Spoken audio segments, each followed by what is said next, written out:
Hi hello friends, പുതിയൊരു സ്റ്റോറിയിലേക്ക് എല്ലാവർക്കും സ്വാഗതം. അങ്ങനെ നമ്മുടെ സ്റ്റാൻലി ആണെങ്കിൽ അലീനയോട് സംസാരിക്കുകയാണ് കേട്ടോ. അലീനയോട് അതായത് തൻ്റെ ഓഫനേജ് ജീവിതത്തെക്കുറിച്ച് ഓരോരോ കാര്യങ്ങൾ ഇങ്ങനെ ചോദിച്ചറിയുകയാണേ. ആ സമയത്ത് അലീനയാണെങ്കിൽ പറയുന്നുണ്ട് വിജിത മമ്മിയുടെ ഓരോരോ സവിശേഷതകൾ ഇങ്ങനെ പറയാൻ കേട്ടോ. ഓരോ കുട്ടികളുടെ പിറന്നാളിനും ഓരോ കുഞ്ഞുടുപ്പ് ഇങ്ങനെ കരുതി വെച്ചിരിക്കും എന്നൊക്കെ പറയുമ്പോൾ പിറന്നാളിന് അതായത് ഓരോ കുട്ടികൾ ജനിച്ച ദിവസമൊക്കെയാണ് അവിടെ ചെന്നിരുന്നെങ്കിൽ അത്, അല്ലെങ്കിൽ ഇപ്പോൾ ജനിച്ച ദിവസം കൊണ്ടുവരണവർക്ക് അറിയാമെങ്കിൽ അവരോട് ആ ഡേറ്റ് ചോദിച്ച് എഴുതി വെക്കും. അല്ലെങ്കിലാണെങ്കിൽ അങ്ങനെയൊന്നും ഒരു പേരോ നാളോ ഒന്നും ഇല്ലെങ്കിൽ എപ്പോഴാണോ ഓഫനേജിലേക്ക് വന്നത് ആ ഒരു ഡേറ്റ് കുറിച്ച് വെച്ചിട്ട് അതായിരിക്കും പിറന്നാൾ. അങ്ങനെ എല്ലാവരുടെയും പിറന്നാൾ വിജിത മമ്മി ഓർത്ത് വയ്ക്കും. എന്നിട്ട് സ്വരുക്കൂട്ടി വെച്ച് കുറച്ച് 150 രൂപയ്ക്ക് ഒരു ചെറിയൊരു ഉടുപ്പ് വാങ്ങി നൽകും. അതൊക്കെ ഞങ്ങൾക്ക് എന്ത് സന്തോഷമാണെന്നോ. പിന്നെ അത് മാത്രമല്ല, അന്ന് നല്ല ഭക്ഷണമായിരിക്കും. അതായത് എല്ലാവരുടെയും വയറ് നിറച്ച് പായസവും പിന്നെ എല്ലാവർക്കും ഇഷ്ടപ്പെട്ട ചിക്കനും ഒക്കെ കാണും അന്നൊരു ദിവസം. അല്ലാത്ത ദിവസമൊക്കെ മോരും പയറ് തോരനോ അങ്ങനെ എന്തെങ്കിലുമൊക്കെ ചെറിയ ചെറിയ കൂട്ട കറികളായിരിക്കും. ഞങ്ങളെല്ലാവരും എന്നും പ്രാർത്ഥിക്കുമായിരുന്നു ഇന്ന് ആരുടെയെങ്കിലുമൊക്കെ പിറന്നാൾ കാണണേന്ന്.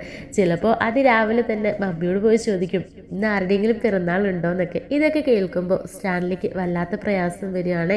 സ്റ്റാൻലി അപ്പോൾ മനസ്സിലാഗ്രഹിക്കുക, കോടാനുകോടി സ്വത്തുക്കളുള്ള ഈ സ്റ്റാൻലി ജോസഫിൻ്റെ മകളുടെ കാര്യമാണോ ഈ പറയുന്നത്, എങ്ങനെ ജീവിക്കേണ്ടവള എന്നിങ്ങനെ മനസ്സിൽ ചിന്തിക്കായിരിക്കും കേട്ടോ. ആ സമയത്ത് സ്റ്റാൻലി ചോദിക്കുന്നുണ്ട് നിൻ്റെ പിറന്നാളെന്ന്. എൻ്റെ പിറന്നാളോ? അത് ഓഗസ്റ്റ് 16. അപ്പോൾ സ്റ്റാൻലി ഇങ്ങനെ ആലോചിക്കുകയാണ് അന്ന് ഡോക്ടർ വൈജിക്ക് ഡേറ്റ് പറഞ്ഞ കാര്യം. ഓഗസ്റ്റ് 15-16 ഡെലിവറി ആകും എന്നൊക്കെ പറഞ്ഞത് ഇങ്ങനെ സ്റ്റാൻലിയുടെ മനസ്സിൽ ഒരു നിമിഷം ഇങ്ങനെ വന്ന് മായാണ് കേട്ടോ. ആ സമയത്ത് ഇങ്ങനെ പറയുന്നുണ്ട് അന്ന് ഒരു ചോര കുഞ്ഞിനെയായിരുന്നു കൊണ്ട് ഏൽപ്പിച്ചത്. അതുകൊണ്ട് തന്നെ അന്ന് ആ ഉണ്ടായ ദിവസം തന്നെയാണ് എൻ്റെ പിറന്നാളായിട്ട് വിജിത മമ്മി ആഘോഷിച്ചത് എന്ന് പറഞ്ഞിട്ട് കരയാണ് കേട്ടോ അലീന. അത് കേൾക്കുമ്പോൾ സ്റ്റാൻലിക്കും സങ്കടം വരികയാണേ. എന്നിട്ട് പറയുന്നുണ്ട് അപ്പോൾ നിൻ്റെ പിറന്നാളും ഇതുപോലൊക്കെ തന്നെയാണോ ആഘോഷിച്ചത്? ഒരു ചെറിയൊരു ഉടുപ്പും അതുപോലെ തന്നെ കുറച്ച് ഭക്ഷണമൊക്കെ വെച്ച്. അത് തന്നെ, എനിക്കെന്താ അവിടെ പ്രത്യേകത? എല്ലാ മക്കളെ പോലെയല്ലേ ഞാനും. എൻ്റെ പിറന്നാളും അങ്ങനെ തന്നെ. പക്ഷെ ഒരു മുടക്കവും വരുത്തിയിട്ടില്ല കേട്ടോ. വിജിത മമ്മി മരിച്ചതിന് ശേഷമുള്ളൂ എൻ്റെ പിറന്നാൾ ആഘോഷിക്കാത്തത്. അതുവരെ എൻ്റെ പിറന്നാൾ വിജിത മമ്മി നല്ല ഭക്ഷണം വെച്ചതെന്നും ഒരു ഉടുപ്പ് വാങ്ങിച്ചതെന്നും നന്നായി ആഘോഷിച്ചിട്ടുണ്ട് എന്ന് പറഞ്ഞ് സങ്കടപ്പെട്ട് നിൽക്കാൻ കേട്ടോ അലീന. ആ ഒരു സമയത്തായിരിക്കും സ്റ്റാൻലി പറയുന്നത് എന്നാലേ ഞാനൊരു കാര്യം പറയാം. ഇനിയിപ്പോൾ ഓഗസ്റ്റ് 16 2-3 ദിവസങ്ങളല്ലേ ഉള്ളൂ. അതുകൊണ്ട് ആ ഒരു ദിവസം നമ്മളങ്ങ് ആഘോഷമാക്കുകയാണ്. ഈ 10-25 കൊല്ലം ആഘോഷിക്കാത്തത് അന്ന് അങ്ങ് ആഘോഷിക്കുകയാണ്. ഈ സ്റ്റാൻലി ജോസഫിൻ്റെ മകൾ അലീന സ്റ്റാൻലി ജോസഫിൻ്റെ പിറന്നാൾ നമ്മൾ ഗംഭീരമായിട്ട് ആഘോഷിക്കുന്നു എന്ന് പറയുമ്പോൾ അതൊന്നും വേണ്ട പപ്പ, അതിൻ്റെ ഒന്നും ഒരാവശ്യമില്ല. എനിക്കിനിയിപ്പോൾ എന്ത് പിറന്നാൾ ആഘോഷം എന്ന് പറയുമ്പോൾ അതെന്താടി നിനക്കിപ്പോൾ പിറന്നാൾ ആഘോഷിച്ചാൽ ഇനിയല്ലേ നിൻ്റെ പിറന്നാളൊക്കെ ഗംഭീരമായിട്ട് ആഘോഷിക്കേണ്ടത്. അതുകൊണ്ട് 2-3 ദിവസം കഴിയുമ്പോൾ, അതായത് നിൻ്റെ പിറന്നാൾ ദിനത്തിൽ എല്ലാവരും വിളിച്ചുകൂട്ടി അതിഗംഭീരമായിട്ട് തന്നെ ഒരു പിറന്നാളാഘോഷം ഞാൻ സെറ്റ് ചെയ്യുന്നുണ്ട്. അപ്പോൾ നിനക്കാരെയൊക്കെ വിളിക്കണോ അവരെയൊക്കെ വിളിച്ചോ, എൻ്റെ ഭാഗത്തു നിന്നുള്ളവരെ ഞാനും വിളിക്കാം. എന്നിട്ട് നമുക്കിത് ഈ ചടങ്ങ് അടിപൊളിയായിട്ട് നടത്തണം എന്നൊക്കെ പറയാൻ കേട്ടോ. എന്നിട്ട് പറയുന്നുണ്ട് ഇത്രയും നാളും നീ എൻ്റെ അരികിലില്ലാത്ത ആ ഒരു സ്നേഹം ഇനി നിനക്ക് നൽകണ്ടേ?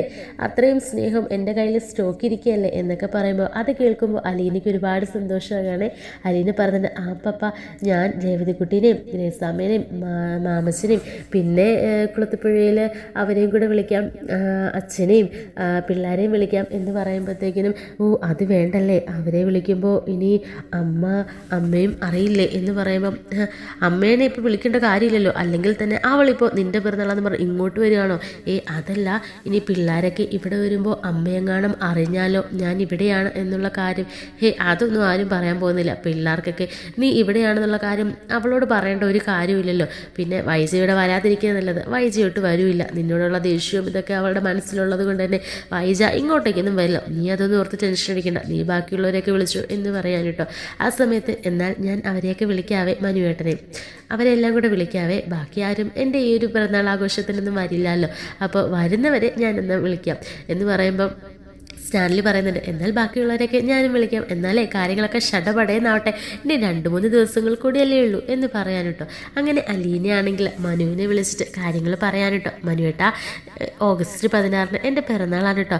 അന്ന് പപ്പ വലിയ രീതിയിൽ ആഘോഷിക്കാൻ വേണ്ടിയിട്ടൊക്കെ തീരുമാനം എടുത്തിട്ടുണ്ട്. അതുകൊണ്ട് മനുവേട്ടൻ എന്തായാലും വരണം, നേരത്തെ വരണം കേട്ടോ എന്ന് പറയുമ്പോൾ, ആഹാ ഞാൻ വരാതിരിക്കുമോടി, അതല്ല നീ എന്നിട്ട് എന്നോട് പറഞ്ഞിട്ടില്ലല്ലോ ഓഗസ്റ്റ് 16 നിൻ്റെ പിറന്നാളാണെന്ന്, നീ ഒരു വാക്കുപോലും പറഞ്ഞില്ലല്ലോ. ഇപ്പം നിൻ്റെ പപ്പയുടെ അടുക്കൽ ചെന്നപ്പോൾ ബർത്ത്ഡേ ഒക്കെ ഓർമ്മ വന്നല്ലേ? അത് പിന്നെ പപ്പ എന്നോട് ചോദിച്ചു എന്നാ നിൻ്റെ പിറന്നാളെന്നൊക്കെ, അങ്ങനെ ഞാൻ പറഞ്ഞതാ, അല്ലാതൊന്നുമല്ല. ഞാൻ പറഞ്ഞതാ ഈ ബർത്ത്ഡേ ആഘോഷമൊന്നും വേണ്ടാന്ന്, പക്ഷെ സമ്മതിച്ചില്ല. പിന്നെ ഞാൻ എന്ത് ചെയ്യാനാ എന്നൊക്കെ പറയാൻ കേട്ടോ. എന്തായാലും എൻ്റെ പെണ്ണിൻ്റെ ബർത്ത്ഡേ ആഘോഷിക്കല്ലേ, ഞാൻ വരാതിരിക്കുമോ, ഞാൻ വരാടോ എന്ന് പറയാൻ കേട്ടോ. എന്നിട്ട് എന്നാൽ ശരി, ഞാൻ അച്ഛനെ ഒന്ന് വിളിക്കട്ടെ കേട്ടോ എന്ന് പറഞ്ഞിട്ട് ഫോൺ കട്ട് ചെയ്യുകയാണേ. അങ്ങനെ ബാലചന്ദ്രനെ വിളിക്കുമ്പോൾ, മോളെ നിനക്ക് സുഖമാണോ? നിന്നെക്കുറിച്ച് ഞാനിപ്പോൾ ഓർത്തതേ ഉള്ളൂ. എങ്ങനെയുണ്ട് സ്റ്റാൻലിക്ക് നിന്നോടുള്ള പെരുമാറ്റമൊക്കെ പഴയതിലും മെച്ചപ്പെട്ടോ? നിന്നോടിപ്പോൾ ദേഷ്യം വല്ലതും ഉണ്ടോ എന്നൊക്കെ ചോദിക്കുമ്പോൾ, ഒരു ദേഷ്യമില്ല, എന്നെ നേരത്തെ അലീന എന്നൊക്കെ വിളിച്ചുകൊണ്ടിരുന്നത്, പക്ഷേ ഇപ്പോൾ എന്നെ മോളേന്നാണ് വിളിക്കുന്നത്. അത് മാത്രമല്ല അച്ഛാ, എന്നോട് പറഞ്ഞു, എന്നോട് എന്നാ ബർത്ത്ഡേ എന്നൊക്കെ ചോദിച്ചു. അപ്പോൾ ഞാൻ ഡേറ്റ് പറഞ്ഞപ്പോൾ അത് വലിയൊരു ആഘോഷമാക്കി നടത്താമെന്നൊക്കെ പറഞ്ഞു. അങ്ങനെ എല്ലാ കാര്യങ്ങളും സെറ്റ് ചെയ്യുക, എനിക്ക് വിളിക്കാനുള്ളവരൊക്കെ വിളിക്കാൻ പറഞ്ഞിരിക്കുക എന്നൊക്കെ പറയാനുണ്ട്. ആഹാ എന്നാ പിറന്നാൾ? അത് ഓഗസ്റ്റ് 16. ആഹാ ഇനി 2 ദിവസം ഉള്ളല്ലോ. അപ്പോൾ 2 ദിവസമേ ഉള്ളൂ, അതുകൊണ്ട് ഞാൻ ക്ഷണിക്കാൻ വിളിച്ചത്. അപ്പോൾ ഓഗസ്റ്റ് 16 ഈ അലീന സ്റ്റാൻലി ജോസഫിൻ്റെ പിറന്നാളാണ്, എല്ലാവരും അങ്ങ് എത്തിയേക്കണം കേട്ടോ. അപ്പോൾ ബാലചന്ദ്രൻ ചോദിക്കുന്നുണ്ട്, എല്ലാവരും എന്ന് പറഞ്ഞാൽ നീ ആരെയൊക്കെ ഉദ്ദേശിച്ചേ? അത് പിന്നെ എല്ലാവരും എന്ന് പറഞ്ഞാൽ അച്ഛനും പിള്ളേരും. അപ്പോൾ വൈജിയോടോ? അത് പിന്നെ വൈജിയോട് അമ്മയോട് പറയാൻ പറ്റുമോ എന്ന് പറയുമ്പോഴത്തേക്കിന്, അല്ല ഞാൻ ചോദിച്ച നീ എല്ലാവരും എന്ന് പറഞ്ഞപ്പോൾ എന്ന് ഞാൻ ചുമ്മാ നിനക്ക് തമാശയ്ക്ക് ചോദിച്ചതാണ്, അല്ലേ തന്നെ വൈജി അറിഞ്ഞാൽ വരുമോ എന്നൊക്കെ പറയുമ്പോൾ, അതെ എനിക്ക് നല്ല ടെൻഷനുണ്ട്. ഇനി പിള്ളേർ വന്നു കഴിയുമ്പോൾ ഏതെങ്കിലും സാഹചര്യത്തിൽ സ്റ്റാൻലി ജോസഫ് എന്നൊരു പേരോ അല്ലെങ്കിൽ ഏതെങ്കിലും സാഹചര്യത്തിൽ അമ്മ അതറിയുവാണെങ്കിൽ എന്ത് ചെയ്യുമെന്ന് ആലോചിച്ചിട്ട് എനിക്ക് നല്ല ടെൻഷനുണ്ട് അച്ഛാ എന്ന് പറയുമ്പോൾ, അതൊന്നും ഓർത്ത് നീ ടെൻഷൻ അടിക്കണ്ട. അങ്ങനെ എന്തെങ്കിലും സത്യങ്ങൾ അറിയുന്ന ദിവസം പിന്നെ ഞാനും വൈദ്യുതി തമ്മിലുള്ള, അയ്യോ അച്ഛാ അങ്ങനെയൊന്നും പറയല്ലേ, നിങ്ങൾ സന്തോഷത്തോടെ ജീവിക്കുന്നത് കാണാനാണ് എനിക്കിഷ്ടം എന്നൊക്കെ പറയാനും കേട്ടോ. അപ്പോൾ നമ്മുടെ എന്താ പറയുന്നുണ്ട്, ബാലചന്ദ്രൻ പറയുന്നുണ്ട്, സന്തോഷത്തോടെ ജീവിക്കുകയോ എങ്ങനെ മുന്നോട്ട് പോകുമെന്നൊക്കെ നമുക്ക് കണ്ടറിയാം മോളെ. എന്തായാലും എനിക്ക് നിൻ്റെ കാര്യത്തിൽ ഒരു സമാധാനമായി, നീ സന്തോഷത്തോടെ അവിടെ ജീവിക്കായിരുന്നില്ല. ഇപ്പോൾ എൻ്റെ തീരുമാനം ശരിയായി നിനക്ക് തോന്നുന്നില്ലേ? എനിക്ക് നിൻ്റെ വിഷമവും പ്രയാസവും ഒക്കെ കണ്ടപ്പോൾ ഇനി ഞാനെടുത്ത തീരുമാനം തെറ്റായി പോയെന്ന് പോലും ഞാൻ ചിന്തിച്ചു. പക്ഷേ ഇപ്പോൾ എനിക്ക് സമാധാനമായി. എന്തായാലും നീ എത്തേണ്ട കാര്യങ്ങളിൽ തന്നെയല്ലേ എത്തിച്ചേർന്നത്, അതുകൊണ്ട് സന്തോഷമായി. എന്തായാലും പിള്ളേരെയും കൂട്ടി ഞാനങ്ങ് എത്തിയേക്കാം മോളെ എന്ന് പറയാൻ കേട്ടോ. എന്നിട്ട് പറയുന്നുണ്ട്, അല്ല മോളെ നിനക്ക് നിൻ്റെ ബർത്ത്ഡേ ഒക്കെ അറിയായിരുന്നു എന്ന് പറയുമ്പോൾ, അറിയാം, അതായത് എന്നെ അമ്മ പ്രസവിച്ചതിൻ്റെ അന്ന് തന്നെയാണല്ലോ ഓർഫനേജിൽ എത്തിച്ചത്. അതുകൊണ്ട് തന്നെ ആ ദിവസം ബജിതാ മമ്മിയാണെങ്കിൽ രേഖപ്പെടുത്തി വെച്ചിട്ടുണ്ടായിരുന്നു. എല്ലാ കൊല്ലം ഓഗസ്റ്റ് 16 ആകുമ്പോഴത്തേക്കിനും എൻ്റെ ബർത്ത്ഡേ ആഘോഷിക്കായിരുന്നു എന്നൊക്കെ പറയാൻ കേട്ടോ. അത് കേൾക്കുമ്പോൾ ബാലചന്ദ്രൻ ഒരു നിമിഷം നിശബ്ദനാവാണ് കേട്ടോ. എന്താ അച്ഛാ മിണ്ടാത്തെ? ഹലോ അച്ഛാ, ഞാൻ കേൾക്കുന്നുണ്ട്, എന്ത് പറ്റി? എന്താ അച്ഛനൊന്നും മിണ്ടാത്തെ? ഒന്നുമില്ല, ഇപ്പം പറഞ്ഞ കാര്യങ്ങളൊക്കെ എൻ്റെ ഭാര്യയുടെ വിവാഹത്തിന് മുൻപുള്ള ജീവിതമാണല്ലോ, അപ്പോൾ അതത്ര കേട്ടിരിക്കാൻ സുഖകരമുള്ള കാര്യമല്ലല്ലോ, അതോർത്ത് ഒരു നിമിഷം ഞാൻ മിണ്ടാതിരുന്നതാ എന്ന് പറയുമ്പോൾ, അയ്യോ അച്ഛാ സോറി, ഞാൻ അങ്ങനെയൊന്നും ഉദ്ദേശിച്ച് പറഞ്ഞില്ല. അച്ഛൻ ബർത്ത്ഡേ അറിയാമോ എന്ന് ചോദിച്ചപ്പോൾ ഞാനങ്ങ് പറഞ്ഞു പോയതാ. ഇല്ല മോളെ ഒന്നുമില്ല. എങ്കിലും ശരി, 16-ാം തീയതി മക്കളെ കൂട്ടി ഞാനങ്ങ് എത്തിയേക്കാട്ടോ എന്ന് പറഞ്ഞിട്ട് ബാലചന്ദ്രനും ഫോൺ വെക്കുകയാണ് കേട്ടോ. അങ്ങനെ പിന്നീട് അലീനയാണെങ്കിൽ ബ്രിജിത മമ്മിയും അതുപോലെ തന്നെ എല്ലാവരെയും വിളിക്കുകയാണ് കേട്ടോ. അങ്ങനെ എല്ലാവരെയും വിളിക്കുകയാണ്. നമ്മുടെ സ്റ്റാൻലി ആണെങ്കിലും സ്റ്റാൻലിയുടെ പഴയ സുഹൃത്തുക്കൾ, അതുപോലെ തന്നെ ബിസിനസ് പാർട്ട്നേഴ്സ്, പിന്നെ നമ്മുടെ എൽസമ്മ, എല്ലാവരെയും വിളിക്കുകയാണ് കേട്ടോ. അങ്ങനെ എൽസമ്മയാണെങ്കിലും മകളാണെങ്കിലും പരാതിയും പരിഭവവും ഒന്നും ഇല്ലാതെ വരികയാണ് കേട്ടോ. അങ്ങനെ അലീനയോട് നല്ല സ്നേഹത്തിൽ തന്നെ സംസാരിക്കുകയൊക്കെ ചെയ്യുന്നുണ്ട് കേട്ടോ. ഈ സമയത്ത് നമ്മുടെ അലീനയ്ക്ക് വേണ്ടി പ്രത്യേകം ഡിസൈൻ ചെയ്തിട്ട് നമ്മുടെ സ്റ്റാൻലി ആണെങ്കിൽ ഒരു ഫ്രോക്കൊക്കെ കൊണ്ടുവരികയാണ് കേട്ടോ. നല്ല രാജകുമാരികൾ ധരിക്കണ പോലെ ഒരു ഫ്രോക്ക് കൊണ്ടുവരികയാണ്. ആ ഫ്രോക്ക് കാണുമ്പോൾ തന്നെ അലീന അന്തം വിട്ട് നിൽക്കാറുണ്ട്. എന്നിട്ട് പറയുന്നുണ്ട്, ഇത് നിനക്ക് വേണ്ടി ഞാൻ പ്രത്യേകം പറഞ്ഞ് ചെയ്യിപ്പിച്ച, എങ്ങനെയുണ്ട്, ഇഷ്ടപ്പെട്ടോ? ഇഷ്ടപ്പെട്ടതെന്നോ? ഇത് ആർക്കും ഇഷ്ടപ്പെടാതിരിക്കുമോ പപ്പ? ഇത് നോക്കിയേ, എന്ത് ഭംഗിയാണ്. എൻ്റെ ജീവിതത്തിൽ ഞാൻ ഇങ്ങനത്തെ ഡ്രസ്സുകൾ ആർക്കും കണ്ടിട്ടില്ല കേട്ടോ. സിനിമയിലൊക്കെ കണ്ടിട്ടുണ്ട് രാജകുമാരിയുടെ വേഷങ്ങൾ ധരിക്കണവരും അതുപോലെ തന്നെ സിനിമാ നടിമാരുടെ കല്യാണത്തിനൊക്കെ, അല്ലാതെ ഇതൊന്നും ഞാൻ കണ്ടിട്ടില്ല പപ്പ എന്നൊക്കെ പറഞ്ഞിട്ട് അതിനെ ഇങ്ങനെ തൊട്ട് തലോടുകയും ഇങ്ങനെ നോക്കുകയൊക്കെ ചെയ്യാൻ കേട്ടോ. ഇതൊക്കെ കാണുമ്പോഴേക്കും നമ്മുടെ സ്റ്റാൻലിക്കും അതുപോലെ തന്നെ സുജനും വളരെ സങ്കടമാകുകയാണ്.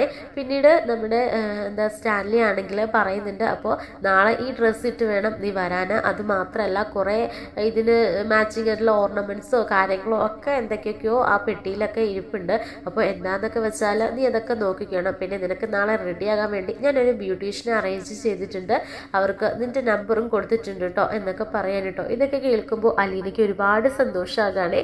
താൻ ജീവിതത്തിൽ ഇനി ഒരിക്കലും നടക്കില്ല എന്ന് കരുതിയ കാര്യങ്ങളൊക്കെയാണ്, അല്ലെങ്കിൽ തൻ്റെ ജീവിതത്തിൽ ഇനി ഇതുപോലുള്ള സുദിനങ്ങളൊന്നും ഉണ്ടാവില്ല എന്ന് മനസ്സിലാക്കിയ ആ ഒരു സമയത്തായിരിക്കും അലീനയ്ക്ക് ഇതുപോലുള്ള സൗഭാഗ്യങ്ങളൊക്കെ വന്നു ചേരുന്നത്. അതുകൊണ്ട് തന്നെ ഒരു നിമിഷം അലീന തന്നെ ഇത് വിശ്വസിക്കാനാവാതെ ചലനമില്ലാതെ നിന്നു പോകുന്ന ഒരവസ്ഥയിലേക്ക് പോകാൻ കേട്ടോ. അങ്ങനെ പിറ്റേ ദിവസം, ബർത്ത്ഡേ ദിവസം, അലീന നല്ല സുന്ദരി കുട്ടിയായി അണിഞ്ഞൊരുങ്ങി അതുപോലെ തന്നെ ആ വസ്ത്രമൊക്കെ ഇട്ട് മാലാഖ കുട്ടിയെ പോലെ എന്തിനൊരു രാജകുമാരിയെ പോലെ അണിഞ്ഞൊരുങ്ങി വരികയാണ് കേട്ടോ. അത് കണ്ട ഉടനെ തന്നെ സുമിഷൻ പറയാണ്, ഇതെൻ്റെ ചിന്നമ്മ തന്നെ എന്നിങ്ങനെ പറഞ്ഞിട്ട് സ്റ്റാൻലിയോട് പറയുന്നുണ്ട്, കണ്ടോടാ എൻ്റെ ചിന്നമ്മ വിവാഹത്തിന് എങ്ങനെ ഒരുങ്ങി വന്നു അതുപോലെ ഇരിപ്പുണ്ട്. അവൾ എത്ര സുന്ദരിയായിരുന്നറിയോ, നാട്ടിലെ പയ്യന്മാരെല്ലാം അവളുടെ പിന്നാലെയായിരുന്നു. എന്നിട്ടും അവൾക്കിഷ്ടപ്പെട്ടത് ഈ മൊരടന് എന്ന് പറഞ്ഞിട്ട് ഇങ്ങനെ ചിരിക്കുമ്പോൾ അപ്പച്ചാ അതിങ്ങനെ വിളിക്കാനായിട്ട്, അല്ല മോളെ ഞാൻ നിന്നെ കണ്ടപ്പോൾ എൻ്റെ ചിന്നമ്മേനെ അങ്ങ് ഓർത്തുപോയി പറഞ്ഞതാ എന്നിങ്ങനെ പറയാനിട്ടോ. അപ്പോൾ സ്റ്റാൻലിക്കും ഇതൊക്കെ കണ്ടിട്ട് ചിരിയൊക്കെ പറഞ്ഞിട്ടുണ്ട് കേട്ടോ. അങ്ങനെ പിന്നീട് ഇവർ ഹോട്ടലിലേക്ക് പോവുകയാണ് കേട്ടോ. അപ്പോൾ ഹോട്ടലിലായിരിക്കും ഇതെല്ലാം അറേഞ്ച് ചെയ്ത് വെച്ചിരിക്കുന്നത്. അപ്പോൾ വലിയൊരു ഹാളൊക്കെ അറേഞ്ച് ചെയ്തിട്ടുണ്ട്. അവിടേക്ക് എല്ലാവരും വരികയാണ് കേട്ടോ. ഈ ഒരു സമയത്ത് നമ്മുടെ മനുവും അതുപോലെ തന്നെ ബാലചന്ദ്രനും മക്കളും ഒക്കെ കൂടി അവിടെ വീട്ടിൽ നിന്ന് ഇറങ്ങിയിട്ടുണ്ടായിരിക്കും. ആ സമയത്ത് വൈജ പറയുന്നുണ്ട്, നിങ്ങൾക്കൊക്കെ എന്തിൻ്റെ സൂക്കേടാന്ന് എനിക്ക് മനസ്സിലാവാത്ത, ആ വേലക്കാരി പെണ്ണിൻ്റെ ബർത്ത്ഡേ ആഘോഷിക്കാൻ പോകുന്നു. ഇപ്പോൾ വേലക്കാരിയായിട്ട് ചെന്ന വീട്ടിലെ സാറിനെ മയക്കി എടുത്തിട്ടുണ്ടായിരിക്കും, അതുകൊണ്ടായിരിക്കും വേലക്കാരുടെ ബർത്ത്ഡേ ആഘോഷിക്കുന്നത്. ഇവിടുത്തെ സാറും അവളുടെ കീശയിലായിരുന്നല്ലോ എന്നൊക്കെ പറയുമ്പോൾ കൃഷ്ണമോള് പറഞ്ഞിട്ട്, അമ്മയ്ക്ക് ഇനിയെങ്കിലും ഇതൊക്കെ ഒന്ന് നിർത്തിക്കൂടെ? ആ ചേച്ചി ഇവിടുന്ന് പോയില്ലേ, പിന്നെ എന്തിനാ ആ പാവത്തിനെ ഇങ്ങോട്ട് ക്രൂശിക്കുന്നത്? ആഘോഷിക്കാതിരിക്കുമോ, എന്തേലും ചെയ്യട്ടെ, അമ്മയുടെ കാര്യം നോക്കമ്മേ എന്നൊക്കെ പറയാൻ കേട്ടോ. അവളെ പറഞ്ഞാൽ പിടിക്കില്ലല്ലോ, എല്ലാവരും കൂടെ എന്തെങ്കിലുമൊക്കെ കാണിക്കും, അവൾ ഇവിടുന്ന് പോയാലും അവളുടെ പിന്നാലെ ഇങ്ങനെ പൊക്കോണ്ടിരിക്കുകയല്ലേ എന്ന് പറഞ്ഞിട്ട് വൈജയന്തി അങ്ങ് ദേഷ്യപ്പെട്ട് ഉള്ളിലേക്ക് കയറി പോകുകയാണ് കേട്ടോ. എന്നിട്ട് വൈജയന്തി ഇങ്ങനെ ഡേറ്റിലേക്ക് നോക്കുമ്പോഴായിരിക്കും ഓഗസ്റ്റ് 16 എന്നുള്ള ആ ഒരു ദിനം ഇങ്ങനെ കാണുന്നത്. ആ സമയത്തായിരിക്കും മനസ്സിലേക്ക് ഓടി വരുന്നത്, 24 വർഷങ്ങൾക്ക് മുൻപ് താൻ ഒരു പെൺകുഞ്ഞിനെ, ഒരു ചോരക്കുഞ്ഞിന് ജന്മം നൽകി പിറ്റേ ദിവസം എണീറ്റ് നോക്കുമ്പോൾ ആ കുഞ്ഞിൻ്റെ മരണവാർത്തയായിരിക്കും കേട്ടിട്ടുണ്ടായിരിക്കുക. ആ ചോരക്കുഞ്ഞിന് താൻ ജന്മം നൽകിയ ദിവസം പിറ്റേന്ന് കേൾക്കുന്നത് ആ കുഞ്ഞ് മരണപ്പെട്ടു എന്നുള്ള ആ ഒരു ദുഃഖവാർത്തയായിരുന്നു. ഈ ദിവസം തന്നെയാണ് ആ പേഴ്സസ് പ്രസവിച്ച സന്തതിയുടെ പിറന്നാൾ. അല്ല, അവളുടെ പിറന്നാളൊക്കെ എങ്ങനെ അറിയാനാ? വല്ലവളുമാരും പ്രസവിച്ച് കുപ്പത്തൊട്ടിലിട്ടിട്ട് പോയവളുടെയൊക്കെ പിറന്നാൾ ഇതൊക്കെ അവൾ ചുമ്മാ ഉണ്ടാക്കി പറയുന്നതാണെന്നേ എന്ന് പറഞ്ഞിട്ട് ഒരു നിമിഷം വൈജ അങ്ങനെ നെടുവീർപ്പിട്ടിട്ട് റൂമിലേക്ക് പോകാൻ കേട്ടോ. ഈ സമയത്ത് ബബിതയും അതുപോലെ തന്നെ കൃഷ്ണയൊക്കെ പരസ്പരം പറയുന്നുണ്ട്, എന്നാലും അലീനയുടെ ചേച്ചിയുടെ പിറന്നാളൊക്കെ ഇങ്ങനെ ആഘോഷിക്കണമെങ്കിൽ അലീന ചേച്ചി ആ വീട്ടിലേക്ക് ചെന്നിട്ട് ഇങ്ങനെ ഒരു സെർവൻറ്റിൻ്റെ പിറന്നാളൊക്കെ അവരങ്ങനെ ആഘോഷിക്കുമോ? ഇതെന്ത് മറിമായ അല്ലേ? എന്നാലും അലീന ചേച്ചിയെ സ്നേഹിക്കുന്ന വീട്ടിലോട്ട് തന്നെയാണല്ലോ ചെന്നത്, അത് തന്നെ വലിയ കാര്യം എന്നൊക്കെ പറഞ്ഞ് ഇവർ സംസാരിക്കാൻ കേട്ടോ. അപ്പോൾ ബാലചന്ദ്രനും മനുവും പരസ്പരം ഇങ്ങനെ നോക്കുന്നുണ്ടെങ്കിലും ഇവരൊന്നും മിണ്ടുന്നില്ല കേട്ടോ. അങ്ങനെ ആ ഹോട്ടലിലേക്ക് ചെന്നതിന് ശേഷമാണ് ആ ഒരു അറേഞ്ച്മെൻറ്റ്സും ഡെക്കറേഷൻസും കാര്യങ്ങളും കാര്യങ്ങളും ഒക്കെ കണ്ടു കഴിയുമ്പോൾ എല്ലാവരും ഇങ്ങനെ അന്തം വിട്ട് നിൽക്കുകയാണ്. കൃഷ്ണയ്ക്കും ബബിതയ്ക്കും രോഹിത്തിനും ഒക്കെ വല്ലാത്ത സംശയമായിട്ട് ഇത് എന്താ ഇവിടെ നടക്കണേ, എന്ത് മറിമായാണ് എന്നൊക്കെ ഇങ്ങനെ. എന്നിട്ട് അലീനയോട് ചെന്നിട്ട് ചോദിക്കുന്നുണ്ട്. അലീനയെ കണ്ടുടനെ ഓടി ചെന്നിട്ട് ചേച്ചി എത്ര സുന്ദരിയെ ചേച്ചിയെ കാണാൻ, ഇതാരും രാജകുമാരിയോ അത് മാലാഖയോ എന്ന് പറഞ്ഞിട്ട് ഇങ്ങനെ കെട്ടിപ്പിടിക്കുന്നുണ്ട് കേട്ടോ. എന്നിട്ട് പറഞ്ഞിട്ട് ചേച്ചി ഞങ്ങളൊരു കാര്യം ചോദിച്ചിട്ട് സത്യം പറ, ഇത്രയും ഗ്രാൻഡായിട്ട് ഇങ്ങനെ നടത്തണമെങ്കിൽ ചേച്ചിയുടെ ആരാ ഇവിടെ ഉള്ളവർ എന്നൊക്കെ പറയുമ്പോഴത്തേക്കിനും ഞാനിവിടുത്തെ സെർവൻ്റ്, ഞാൻ പറഞ്ഞല്ലോ സാറ് എനിക്ക് വേണ്ടി സ്പോൺസർ ചെയ്യുന്നു അത്ര തന്നെ, എന്നാലും ഇങ്ങനെയൊക്കെ ആരെങ്കിലും ചെയ്യുമോ ഇന്നത്തെ കാലത്ത്? എന്തായാലും ചേച്ചിയുടെ ഭാഗ്യം തന്നെ, ഇപ്പോഴും ഞങ്ങൾക്കൊരു സമാധാനമായി. ഇതൊക്കെ കണ്ടു കഴിഞ്ഞപ്പോൾ ഞങ്ങൾക്കൊരു സന്തോഷമായി ചേച്ചി, ചേച്ചി സന്തോഷമായിട്ട് ജീവിക്കാമെന്ന് അറിഞ്ഞതിൽ ഇതിൽ പറഞ്ഞ് ഞങ്ങൾക്ക് എന്ത് സന്തോഷം വേണ്ട എന്നൊക്കെ പറയാനുണ്ടോ. ഇങ്ങനെ അലീനയുടെ ഡ്രസ്സും കാര്യങ്ങളൊക്കെ കണ്ടിട്ട് എല്ലാവരും ഇങ്ങനെ അന്തം വിട്ട് നിൽക്കുകയാണ്. എല്ലാവർക്കും ഒരുപാട് സന്തോഷമാകാൻ കേട്ടോ. നമ്മുടെ മനുവിൻ്റെ കാര്യമാണെങ്കിൽ പറയണ്ടല്ലോ. മനു ആണെങ്കിൽ അലീനയെ ആദ്യമായിട്ട് ഇങ്ങനൊരു വേഷത്തിൽ കാണുന്നത് കൊണ്ട് തന്നെ അലീനയുടെ ആ ഒരു സൗന്ദര്യം മുഴുവൻ ആ ഒരു സൗന്ദര്യത്തിൽ ലയിച്ച് നിൽക്കാൻ കേട്ടോ മനു. ആ സമയത്ത് ബാലചന്ദ്രൻ പറയുന്നുണ്ട്, എടാ ഒന്ന് കണ്ടെടുക്കടാ, എന്താടാ ഇത്, നീ വന്നപ്പം മുതൽ ഇങ്ങനെ നോയിക്കൊണ്ട് നിൽക്കാനുള്ളൂ അവളെ എന്ന് പറയുമ്പോൾ ഒന്ന് പോവാങ്കിളെ, അവളെ കണ്ടില്ലേ എത്ര സുന്ദരി അവൾ എന്ന് പറയുമ്പോൾ കണ്ടോ അവളുടെ യഥാർത്ഥ സൗന്ദര്യം പുറത്ത് വന്നത് കണ്ടോ, ഇത്രയും കാലം വല്ല വീടുകളിലും വേലക്കാരിയായിട്ട് നിന്ന് കുട്ടിയല്ലേ, ഇപ്പോൾ അവൾക്ക് അർഹമായ ജീവിതം കിട്ടിയില്ലേ, അത് തന്നെ വലിയ കാര്യം എന്ന് പറഞ്ഞ് പരസ്പരം രണ്ടുപേരും ഇങ്ങനെ സംസാരിച്ചുകൊണ്ടിരിക്കുകയാണേ. ശേഷമായിരിക്കും കേക്ക് കട്ടിങ് ഒക്കെ. അങ്ങനെ കേക്കൊക്കെ കട്ട് ചെയ്യാൻ കേട്ടോ ആദ്യം സ്റ്റാൻലിയുടെ വായിൽ വെച്ച് കൊടുക്കുകയാണ്. സ്റ്റാൻലിയും തിരിച്ച് അലീനയ്ക്ക് കേക്ക് വായിൽ വെച്ച് കൊടുക്കാൻ കേട്ടോ. പിന്നീട് ബാലചന്ദ്രന്, അങ്ങനെ എല്ലാവർക്കും കൊടുക്കുകയാണ്. മനുവിന് ഇങ്ങനെ കേക്ക് കൊടുക്കുമ്പോൾ അത് നമ്മൾ അത്ര സ്റ്റാൻലിക്ക് ഇഷ്ടപ്പെടുന്നില്ല കേട്ടോ. അങ്ങനെ പിന്നെ ഗിഫ്റ്റുകളെല്ലാം കൈമാറുകയാണ് കേട്ടോ. ആ ഒരു സമയത്ത് നമ്മുടെ മനു ആണെങ്കിൽ ഒരു മോതിരം അണിയിക്കുന്നുണ്ട് കേട്ടോ. അതൊക്കെ കണ്ടിട്ട് സ്റ്റാൻലി ഒന്നും മിണ്ടാതെ കടിച്ചമർത്തി ഇങ്ങനെ നിൽക്കാൻ കേട്ടോ. പിന്നീട് ഔസേപ്പച്ചനാണെങ്കിൽ ബാലകൃഷ്ണനാണെങ്കിൽ ഒരു ആഭരണപ്പെട്ടി എടുത്തുകൊണ്ട് വരുവാണ് കേട്ടോ. നമ്മുടെ ചിന്നമ്മയുടെ ആഭരണപ്പെട്ടി ആയിരിക്കുമേ. അങ്ങനെ ആ ആഭരണപ്പെട്ടി തുറന്നിട്ട് പറയാണ്, ഇത് പാരമ്പര്യമായിട്ട് ചിന്നമ്മയ്ക്ക് കിട്ടിയ ആഭരണങ്ങളാണ്, ഇതിനി എൻ്റെ സ്റ്റാൻലിയുടെ മൂത്ത മകൾക്ക് ഇരിക്കട്ടെ എന്ന് പറയുമ്പോൾ നമ്മുടെ സ്റ്റാൻലിയുടെ ആദ്യ ഭാര്യയും മകളും ഇങ്ങനെ സങ്കടത്തോടു കൂടി ദയനീയാവസ്ഥയിൽ നോക്കി നിൽക്കുമ്പോഴായിരിക്കും ഇപ്പച്ചൻ പറയുന്നത്, ഇത് എൻ്റെ സ്റ്റാൻലിയുടെ മൂത്ത മകൾക്കാണെങ്കിൽ ചിന്നമ്മയുടെ കുറച്ച് ആഭരണങ്ങളും മറ്റു കാര്യങ്ങളും ഒക്കെ ഇരിപ്പുണ്ട്, അതെൻ്റെ മറ്റ് കൊച്ചുമക്കൾക്ക് വീതിച്ചു കൊടുക്കാനാണ്. എല്ലാം ഒരാൾക്കല്ലല്ലോ, പിന്നെ ഇപ്പോൾ ഇവിടെ മൂത്ത കുട്ടിയായതുകൊണ്ട് മൂത്ത സ്ഥാനത്ത് നിൽക്കുന്നത് കൊണ്ട് ഇവൾക്ക് ഈ പാരമ്പര്യമായിട്ട് കിട്ടിയത്, എന്നാലും ആരെയും ഞാൻ വിട്ടുകളയില്ല, എല്ലാവരും എനിക്കൊരുപോലെയുള്ളൂ എന്നൊക്കെ പറഞ്ഞ് തടിതപ്പുകയാണ് കേട്ടോ. അങ്ങനെ എല്ലാവർക്കും വേണ്ടി കരുതി വെച്ചിട്ടുണ്ടായിരിക്കും കേട്ടോ. ഇന്ന് ഇങ്ങനെ ഒരു നിമിഷമായതുകൊണ്ട് കൊടുത്തു എന്നേ ഉള്ളൂ നമ്മുടെ അലീനയ്ക്ക്. അങ്ങനെ പിന്നീട് കാണിക്കുന്ന സ്റ്റാൻലി ആണെങ്കിൽ വില കൂടി ഒരു ഡയമണ്ട് നെക്ലേസ് ഒക്കെ ഗിഫ്റ്റായിട്ട് കൊടുക്കാൻ കേട്ടോ നമ്മുടെ അലീനയ്ക്ക്. ഇതൊക്കെ കണ്ട് അലീനയ്ക്ക് ഒരുപാട് സന്തോഷമാകാൻ കേട്ടോ. തൻ്റെ വിലമതിക്കാൻ, എന്നിട്ട് സ്റ്റാൻലിയോട് പറയുന്നുണ്ട്, എൻ്റെ വിലമതിക്കാനാവാത്ത സമ്മാനം എനിക്ക് നേരത്തെ തന്നെ തന്നു കഴിഞ്ഞല്ലോ, ഈ ഒരു അലങ്കാരം അല്ലെങ്കിൽ എൻ്റെ ബർത്ത്ഡേ ദിവസം ഇത്രയും മനോഹരമാക്കിയത്, ഇതിൽ പരം സന്തോഷവും സമ്മാനമൊക്കെ എനിക്ക് എന്താ ഇനി വേണ്ടതെന്ന് പറയുമ്പോൾ സ്റ്റാൻലി പറയുന്നുണ്ട്, ശരിയാന്ന് പറഞ്ഞ് ഇങ്ങനെ ചേർത്ത് പിടിക്കാനുണ്ട്. അങ്ങനെ ഇവരുടെ സ്നേഹവും ഇങ്ങനെ കെട്ടിപ്പിടിച്ചൊക്കെ നിൽക്കുന്നതൊക്കെ കാണുമ്പോൾ കൃഷ്ണയ്ക്കും രോഹിത്തിനും അതുപോലെ തന്നെ ബബിതയ്ക്കും ഒക്കെ അതൊന്നും ഉൾക്കൊള്ളാൻ കഴിയുന്നില്ല കേട്ടോ.